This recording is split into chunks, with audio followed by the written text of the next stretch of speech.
নমস্কাৰ ইতিহাসৰ পৃষ্ঠাত আজিৰ দিনটোৰ বিশেষ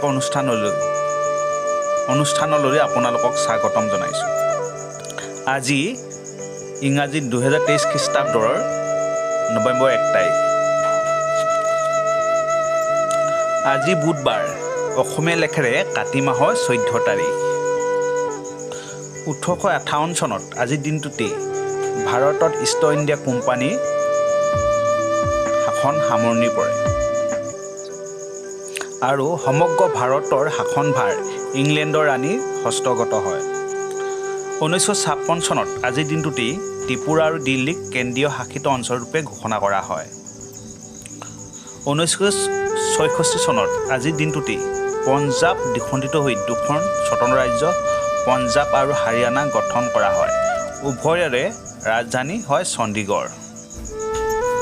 1973 চনত আজিৰ দিনটোতেই মহীশূৰ ৰাজ্যৰ নাম সলনি কৰি নতুন নাম কৰ্ণাটক কৰা হয়।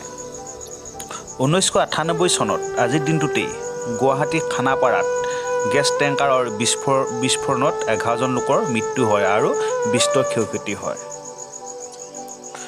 2000 চনত আজিৰ দিনটোতেই মধ্যপ্ৰদেশৰ প্ৰায় 1/3 অঞ্চল সামৰি চণ্ডীগড় ৰাজ্য গঠন কৰা হয়।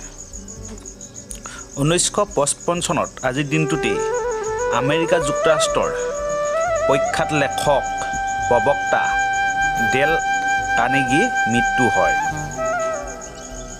আজি বিশ্ব বিশুদ্ধ নিৰামিষভোজী দিৱস। 1996 চনত আজিৰ দিনটোতেই প্ৰথমবাৰৰ বাবে ব্ৰিটেইনত ভিগান ছ'চাইটিয়ে এই দিৱসটি উদযাপন কৰে। তেতিয়াৰ পৰাই ৱৰ্ল্ড ভিগান ডে হিচাপে নৱেম্বৰ মাহটোত পালন কৰি অহা হৈছে।